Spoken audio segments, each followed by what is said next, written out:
Hello, everyone. Happy Tuesday. Happy Tough Love Tuesday. Tracy Cromwell here, coming live as I do on most all Tuesdays. And it's a glorious, beautiful day here in the Seattle area. So it's very hard for me to be inside my office right now.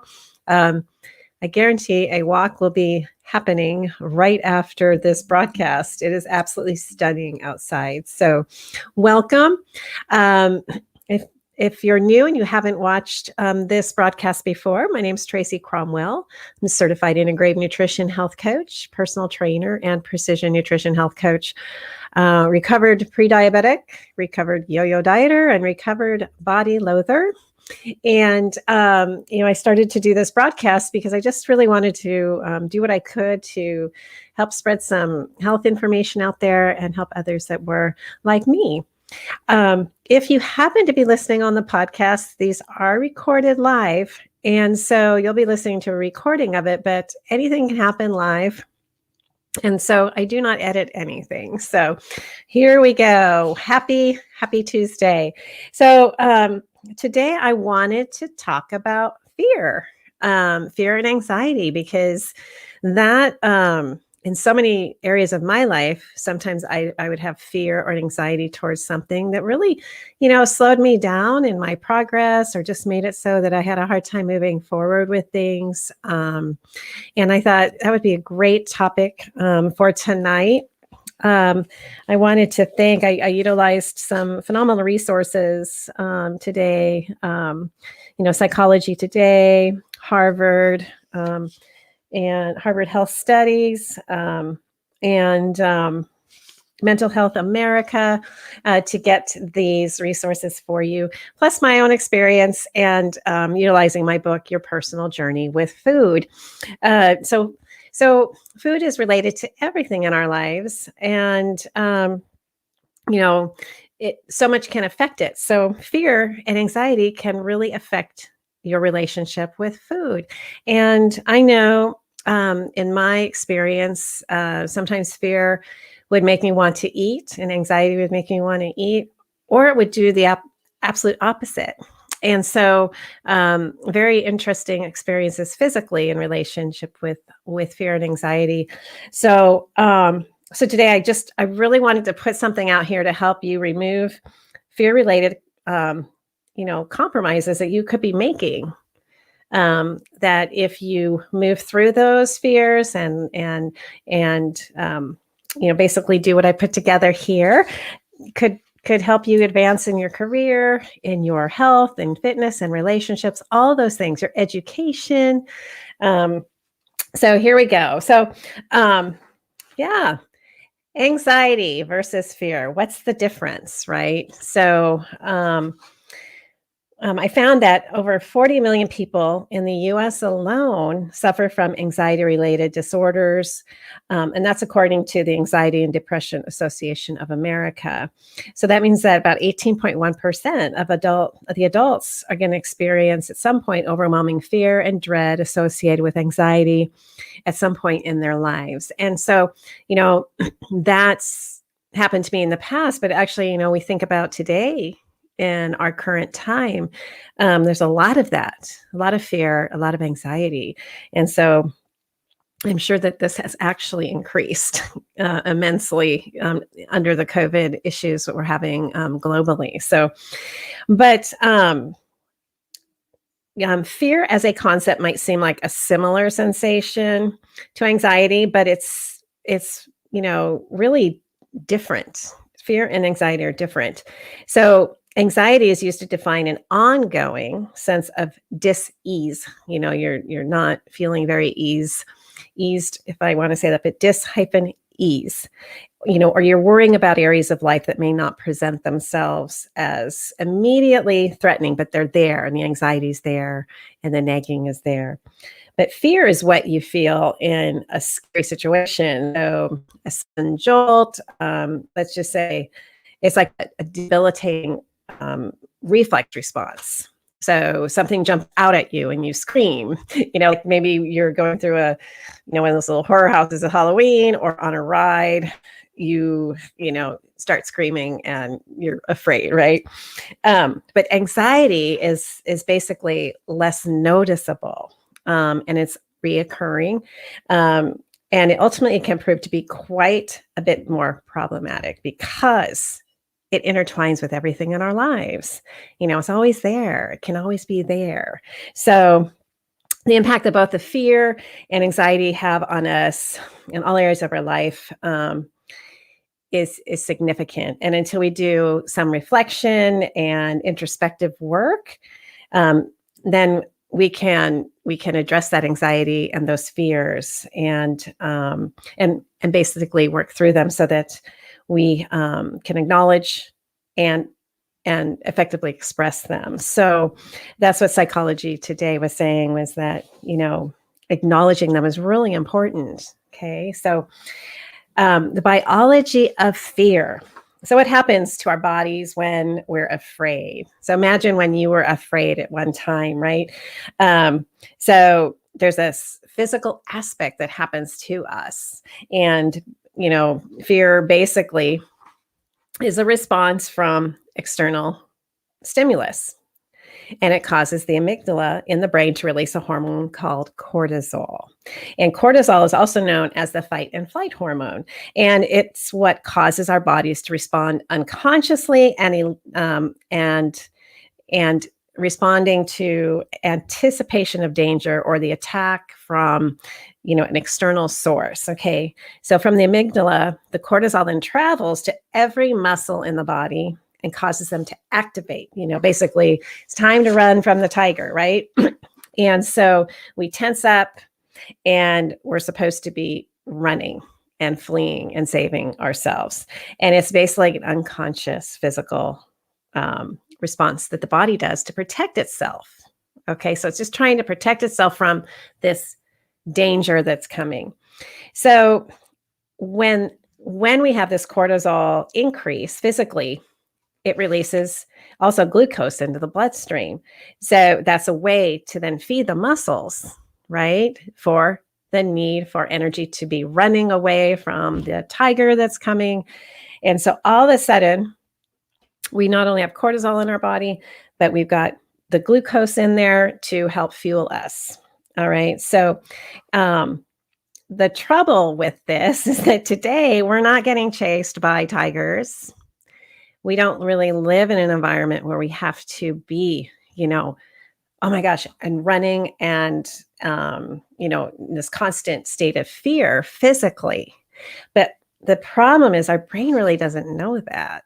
And our body doesn't know it because we, now what happens to us is we have anxiety where the brain's kind of going and worrying and it's all this and that. And so here we are, we have this this DNA or the way the body functions that is supposed to save us. But inadvertently, when we live in an anxiety-ridden and a stress type mental environment, that cortisol is flooding, to try and save you. Then all of a sudden you have more glucose being produced. And so we don't want that in our lifestyles today. But so anyway, the other interesting part is that this stress and anxiety and the unprocessed fears can actually be at the root of many physiological issues such as diabetes, cardiovascular disease, and more. So if you think about it, for me, I was pre-diabetic. I became pre-diabetic when I was in a very stressful time in my life. So I was just going like this all the time. Stress, all of that. And, my cortisol levels were high. So therefore my blood sugar levels were high and they just kind of stacked on top of each other. All right. So if you are stressed in terms of anxiety and things like that, it's really important to go ahead and listen to this and then take steps to try and relieve that stress. Okay. Another one interesting thing is that the cortisol is also a way to assist the body to regain homeostasis. So after periods of stress, fear, and imbalance, and the release of hormones. So it has this flooding effect, and then it helps to bring everything back down to where we're supposed to be, where the body is happy. And so that's just a little bit of what's going on with your body when you are in fear and also when you are in anxiety. So fight or flight in the 21st century. Here we are. So that, like I said, that fight and flight, the challenge is that in today's society, our fears, have evolved to protect ourselves. They haven't evolved into where our bodies understand that we don't need to have this body function happen. Okay. So, we can release cortisol in everyday situations. Like I said, when I was stressed in my job, having to speak in public, having to have a hard conversation with somebody you love, those kinds of things cause stress. And then that cortisol level goes up and we have a situation happening. Currently right now, again, I'm going to bring it up because it's happening. We have a global pandemic going on. There's a lot of stress. A lot of people's lives have changed dramatically. And so our bodies, though, are still going to respond to these situations the way they're programmed to. And so knowing that it's this bodily function that's going on, it helps me a lot, to think about the scientific side of it. It sort of takes some of that mystery out of why do I have this pit in my stomach sometimes or whatever. And, but basically our body just hasn't learned to differentiate between the dangers of, getting hit, running away from a car that could hit us and, worrying about studying for an exam for school. Okay. Our body doesn't know the difference. So it's going to do its best to protect us no matter what. We get the same response from both. So anyway, the biggest thing you can do is, again, forgive your body because that's what it's programmed to do.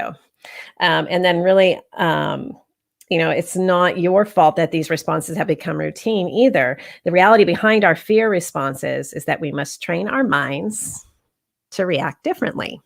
Okay, so we have to notice when we're feeling anxious, take an honest look at a situation, and then decide if your body's reaction is justified or not. So there are times when it is totally justified to be stressed and have anxiety.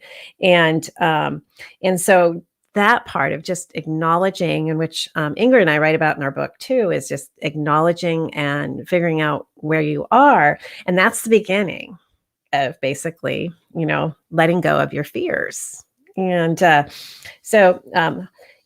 Health has a really great article on their website, understanding the stress response. So that was a really good piece of information. So rational or irrational, and how to know if your fear is ruling you. So if we acknowledge the truth of our fears, noticing them for what they really are, we can begin to differentiate between rational fear versus those which are not rational. So usually there's some sign to let us know if our reactions are exaggerated or not. And so it's essential to remain aware of our surroundings, for this reason. So yeah, a heightened situation, trying to cross the street, busy intersection, you're going to be heightened. And if you see a car coming, yes, you got to run. If you're sitting around in a very calm restaurant, or a coffee shop or in a park, and you're all stressed out, but there's nothing around you that's coming at you, then you can kind of figure out why you're having this anxiety response. So there's usually some sign.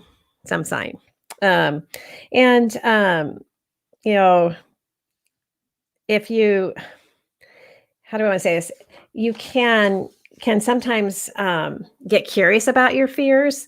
And, if you feel comfortable to do so, ask those closest to you. Sometimes I have these conversations because there's definitely some things I'm working on that I'm still kind of afraid of that are kind of silly. But my brain swears if I do this action, I'm going to die and we're all going to die. And it's not true.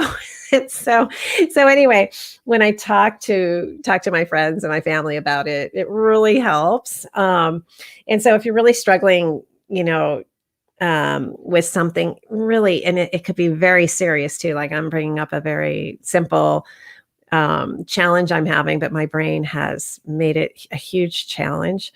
Talking about it helps. And, Mental Health America, basically, it's a really good guide that they put on their website. It says time to talk, uncomfortable but important. And so, you want to talk to people when, about your mental health, basically say when you just don't feel right and aren't sure why, your thoughts or things just don't seem the way other people think or behave. Your thoughts, feelings, or behaviors are starting to affect you at home and at work or at school in a bad way. You've had some signs and symptoms, that, in more than 1 week. And they talk about, feeling sad, empty, hopeless, worthless, being sensitive to sound and smell, touch, light, feeling overly worried, and so on. And so I really recommend this one article again. It's Mental Health America, Time to Talk, Uncomfortable but Important. And Google that, because it's definitely one thing I want to say is that the more we're able to talk about how we feel and things like that, that can alleviate fears and anxiety that have been strangling us for most of our lives or recently. But I found when I was young, I didn't want to talk about anything because I just felt no one would understand, or I was like, if I wasn't perfect, then that was something wrong with me. And so anyway, talking to someone is so important, and because it is within your power to change, and it really is. And when you have a power struggle to release fear or to keep fear, knowing that our own capacity to change is infinite. And so you just have to learn how and have that mindset of, I may not know how to handle this situation, but I know I can learn. Okay.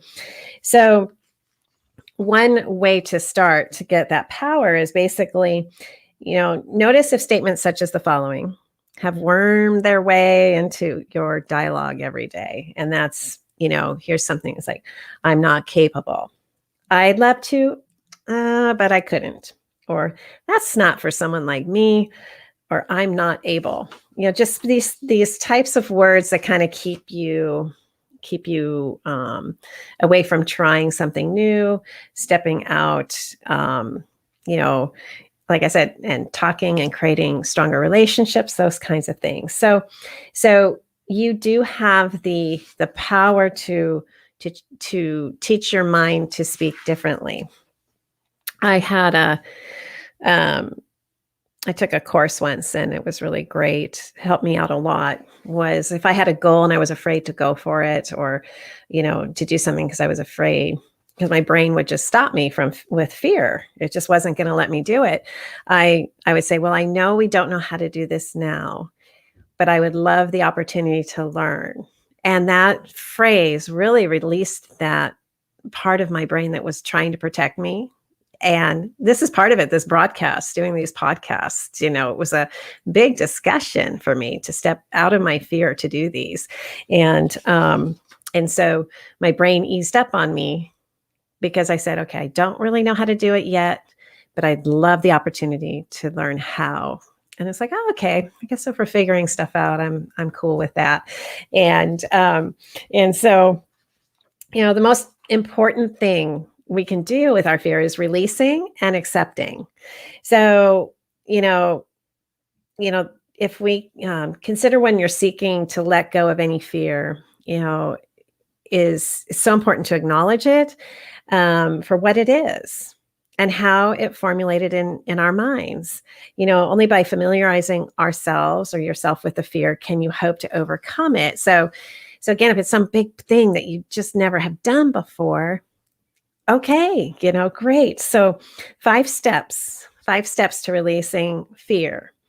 One, acknowledge the fear. So sometimes we just want to stifle it under, or the anxiety, we want to bury it. And I promise you it doesn't work very well from experience. Number two, release the control surrounding it. So I know for me, I'd like to feel like I'm in control of my life, that I have control of what's going on around me. But, realizing that I need to release control, surrounding the fear. Number three, decide which action can be taken to overcome it. I write about this in the book, Your Personal Journey with Food, in the section about exercise, because so many people are afraid of exercise. They don't want to get hurt, and so I do a whole exercise on figuring out where that fear is coming from. So, and then what action can we take to get the brain's buy-in to try, and to start, and just, even if it's a little step. So number three, decide which action can be taken to overcome the fear. Number four, take this action to make lasting change. So like anything, practicing, and that even just taking the action can be scary. But then once you do it and you do it again and again and again, it's like learning to ride a bike, or a baby learning to walk. They figure it out. So give yourself the opportunity to take the action, that you need to take. Five, put all effort, energy, and concern into creating and maintaining the change. So again, practice. I do have things I have little sticky notes, little reminders on my monitor here, because I'm a bit of a perfectionist when it comes to myself. And I realize that perfectionism is a form of fear, and it stops me from doing things sometimes that I know I can do, or I'd be benefiting others and myself if I did it. And so I realized that my perfectionism is only my attempt to stay safe, but is it really keeping me safe? And it doesn't. So having fun discovering those things, really important. So it's also recommended, for easing anxiety and stress. There's different ways you can do that. One is through yoga and meditation. So it's not just a trend, but yoga is about slow movement, focusing present, on your breathing, your muscles. It forces you to basically come center and be present. And then meditation is similar. You're going to be focusing on the present. You may be focusing on your breathing. Just brings things, to current time. Okay. So I really, really recommend that. I know I have my mind that wants to go race quick, and I love sports that are a bit faster, things like that. So yoga for me is really good to get me to really, relax my brain and focus and be present. So it's a really great way to help anxiety and fear. The other one is live in the now.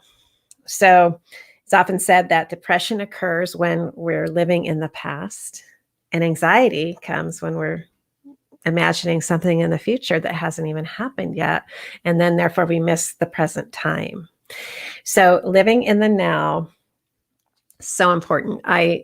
If you can just practice that, and I'll catch myself, I'll be thinking 5-10 steps ahead of a big project, and I'm all anxiety ridden. And then I'm like, oh wait, I just need to be here right now doing what I'm doing. And I'll eventually have that project done. Right? Or whatever it is. And that can really help ease that fear and anxiety. Another thing that's very helpful is gratitude, living in gratitude, finding something that you can be grateful for. I love the concept of gratitude. And I talk about it as well in the book, but gratitude for myself as a person. So for you, gratitude for you as a person, gratitude for your body, for, how wonderful it is being your number one teammate, carrying you through this amazing life we get to live on this planet. Gratitude for our relationships, gratitude even to the small little thing, the bumblebee and the flower, but looking for that in life, and it's great to even jot things down. And I have a little journal here, and sometimes I don't remember all the time, but I do my best to jot down like either five things I learned in a day, or something that I'm grateful for. And then it's kind of fun to go back and read them. But honestly, gratitude is just so phenomenal. So we're talking about living in the now, having gratitude. And then this one I really loved. It's called flow state, like being in the flow. And basically, again, that is a moment when you're just focused on one thing. I think the world of, multitasking and how that was so popularized. Gosh, when I was young, how many things could you do at once? And that's a way to create insane anxiety as far as I'm concerned. But when you can get in the flow, that's when just you're really on a trend of one thing. And it's neat because it's sort of seen, like artists might talk about it. Artists, when they're painting, journaling, singing. I love singing and a choir. And when I'm in the flow singing, that's all that matters. It's just great. Drawing and painting. But, it doesn't have to be just creative things that you're in the flow with. It can be anything. You're just being absorbed in that experience at the time. And so it could be gardening, walking. I love running. I don't run with anything in my ears. I just do my interval run. And that's kind of my flow time. And I guess it's like my meditation time or whatever, but I know that's my time and I can get into the flow. So see what you can find that you can absorb yourself in or practice it as much as even when you're cleaning the house. Can you get in the flow, being present, and see if your anxiety levels, can drop. The other important thing that I found really good, and this was always hard for me too, is trust and control. Sometimes they're saying the most effective way to let go of fear is simply to let go a little bit and then learn how to trust. Oh, that was hard for me. It's like, how can I gotta manage all this stuff. I gotta do all this. How can I and the brain's just like running all over the place. So, they've proven that fear and anxiety regularly stem from a deep ingrained need to control our environment and the fear in trusting it. Yeah. So, they say that, the reason is for this is that anxiety thrives on the possibilities of failure and disaster that it finds in every given situation. Even if there are no apparent threats, anxiety will find the worst case scenario in everything and it will zoom in on them. It's, and it's really interesting. So sounds familiar to me. I do that in some cases. So, being aware of it is really helpful. But building that self-trust and being okay having to be in control all the time of everything. So that will ease that. And then you can go into, encouraging yourself to practice self-trust.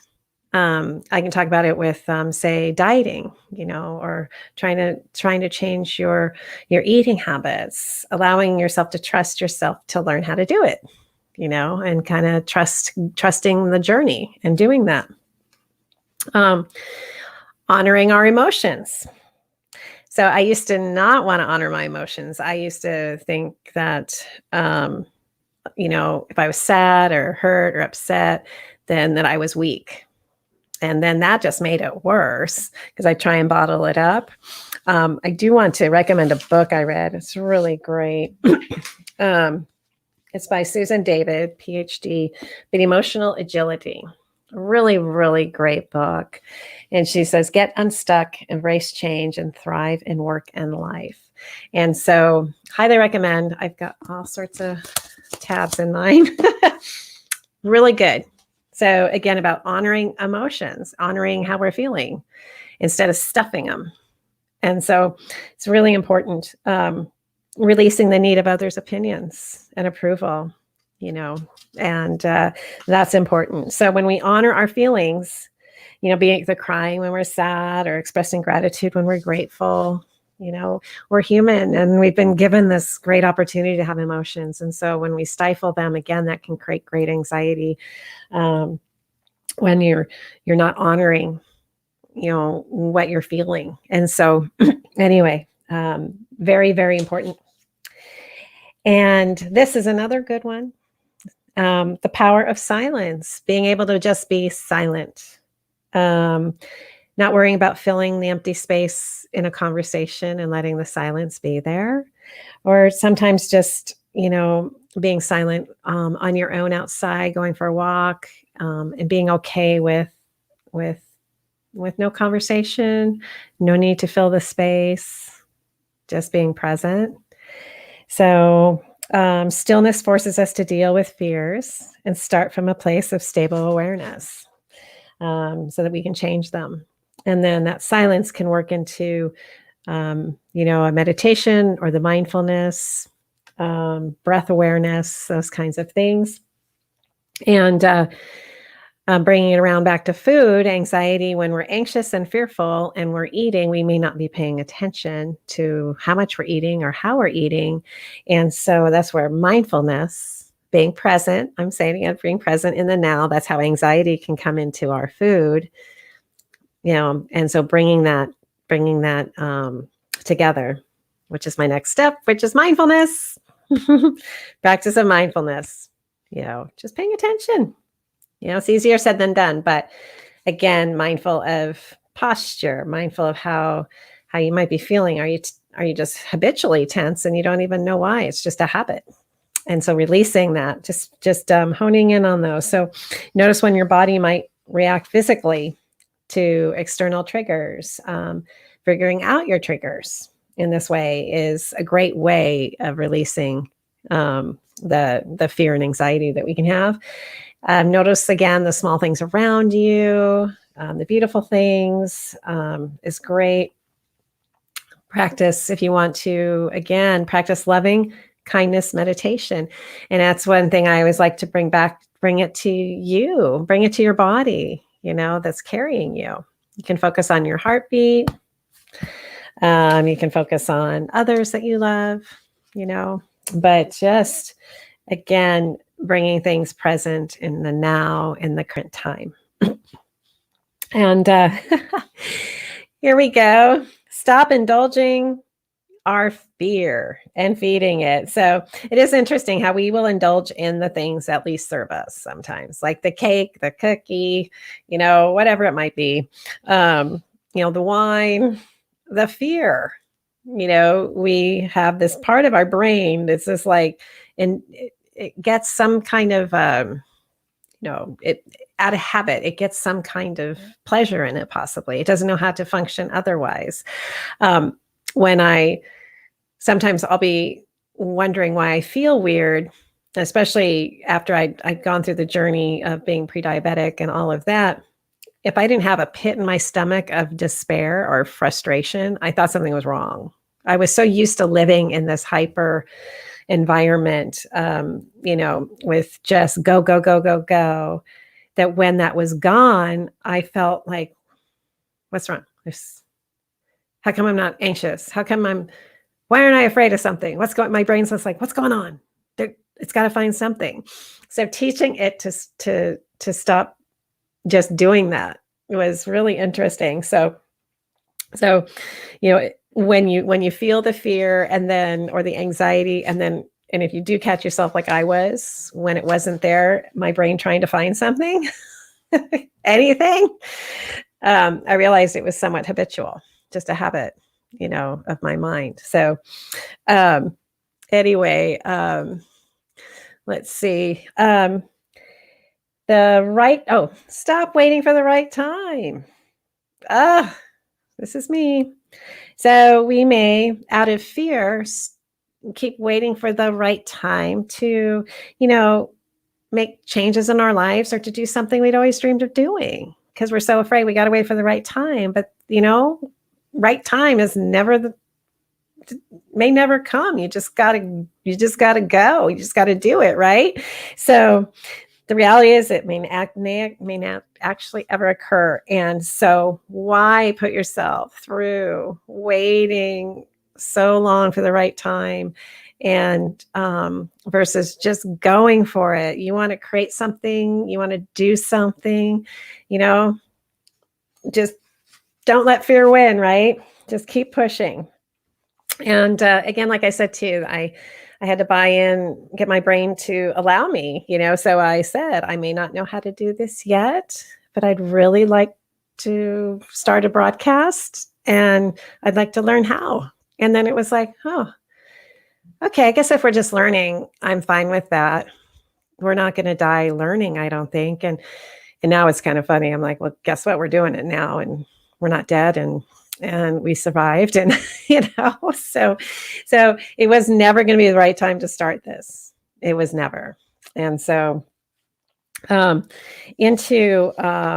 just a few more. I'm going to go a little bit late tonight because I didn't want, just got a couple more points, but root causes. You can do meditation, you can go in the flow, you can talk to people, but you've got to deal with the root cause. What's the root cause of the fear? What's the root cause of the anxiety? And so, working with somebody, if you need to work with someone, do that, a healthcare professional that is very well versed in something you may be concerned about. Okay. So there's no use just covering stuff up all the time, but doing the work, figuring it out. There's some things that, I've had coaches and I've gone and talked to people about, to help my brain calm down. And so I could move on in my life to do things that I would like to do, so I think the stigma of finding someone to help you with those fears and anxieties, I think that people are finally realizing that it's not something to be afraid of or ashamed of, and so addressing the root cause, treating symptoms, is not going to do it, but helping find out why you're so afraid. Why are you so anxious? Okay. And then again, language of emotions and emotional intelligence. And so you can practice the languages of emotion and in expressing emotions can be challenging in learning how to do them in different ways. But, that phrase, I'm just stressed out or I'm just really tired. Those phrases are used to cover up sensations of fear and anxiety and other related issues. So again, that's why I really recommend this book, Emotional Agility, because Dr. Susan David really, really talks you through how to do that. And it helps ease stress so you can move forward and do the things that you would really love to do in your life. And lastly, learn to let go. I can sit here and say, I would hold on to a lot of things that didn't serve me, so learning to truly let go is,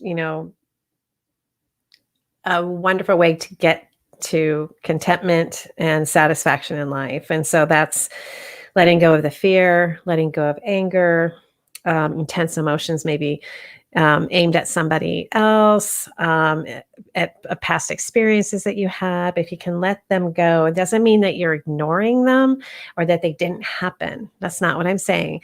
It's just that when we have difficult emotions, letting go, of those is a pretty intricate process.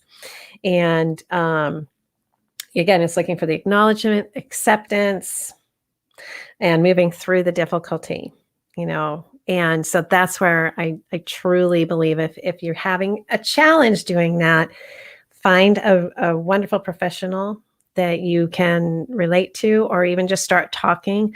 Like I was saying in the beginning, just have some talks with some friends, someone you really trust. And then that can help you process, and move forward. So when it comes to fear, the processes might differ slightly from those involved in letting go of a grief or an anger or a broken heart, but still, the process of acknowledging that is the first big step, right? So anyway, again, there's another book that I recommend. It's called The Inner Game of Stress. And this is Outsmart Life's Challenges and Fulfill Your Potential by W. Timothy Galway. And he's written several books about the inner game of tennis, inner game of golf, but I really enjoyed this one too. And again, I've got tabs all over it. So I find it just very, very interesting to learn about all of these things. And, but if you can look at fear and anxiety and figure out what it is, and then realize it's just a function of the body that's basically we've inherited, and then address the source, and then also use techniques to help relieve the symptoms, right? So that's it for today. It's just a beginning for all of us. Every day we're going to be dealing with stress and anxiety in some way. And fear is a persistent sensation that can take a lot of self-awareness and discipline and energy to manage and overcome. But I know that everyone is capable. And so, again, trust yourself. When you're feeling anxious and fearful, assess your surroundings. Does it make sense? And just know things. How do I want to say it? Things happen in our lives. And so the more we are aware of that and how our body functions when things happen, it makes it a lot easier to make it through it. So anyway, that is Tough Love Tuesday for today. And I hope that was very helpful. And I'll see everybody next week. Take care.